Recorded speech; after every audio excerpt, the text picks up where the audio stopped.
২০২৬ সাল বিশ্ব ক্রীড়াঙ্গনে আসছে নানা ঐতিহাসিক আয়োজন। ফুটবল, ক্রিকেট থেকে শুরু করে অ্যাথলেটিক্স ও নারী ফুটবলে থাকছে একাধিক বড় মঞ্চ।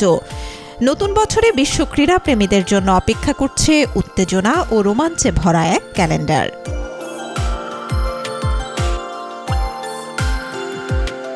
বছরের সবচেয়ে বড় আয়োজন হিসেবে জুন-জুলাইয়ে অনুষ্ঠিত হবে ফিফা বিশ্বকাপ ফুটবল। প্রথমবারের মতো ৪৮ দলের অংশগ্রহণে এই বিশ্বকাপের যৌথ আয়োজক যুক্তরাষ্ট্র, কানাডা ও মেক্সিকো।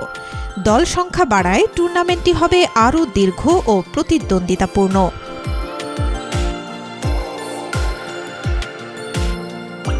ফুটবলের পাশাপাশি ২০২৬ সাল ক্রিকেট প্রেমীদের জন্য গুরুত্বপূর্ণ। এবছর অনুষ্ঠিত হবে দুটি আইসিসি টি-20 বিশ্বকাপ।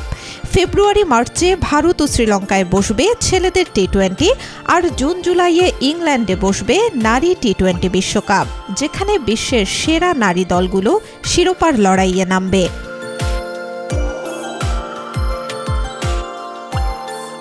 অ্যাথলেটিক্সেও থাকছে নতুন সংযোজন।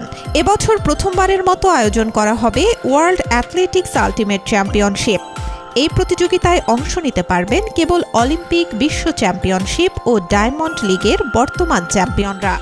ফলে সেরাদের সেরা অ্যাথলেটদের লড়াই দেখার সুযোগ পাবেন দর্শকরা।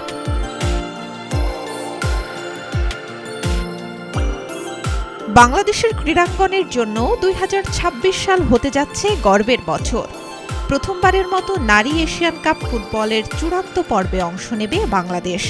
দেশের নারী ফুটবলের ধারাবাহিক উন্নতির স্বীকৃতি হিসেবে এই অর্জনকে ঐতিহাসিক বলে মনে করছেন ক্রীড়া বিশ্লেষকরা।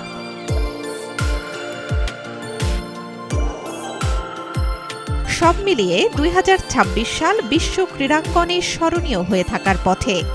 বড় টুর্নামেন্ট, নতুন আয়োজন ও ঐতিহাসিক অংশগ্রহণ সবকিছু মিলিয়ে এই বছর ক্রীড়াপ্রেমীদের জন্য হয়ে উঠতে যাচ্ছে এক উৎসবের বছর। Desk report, B news 24।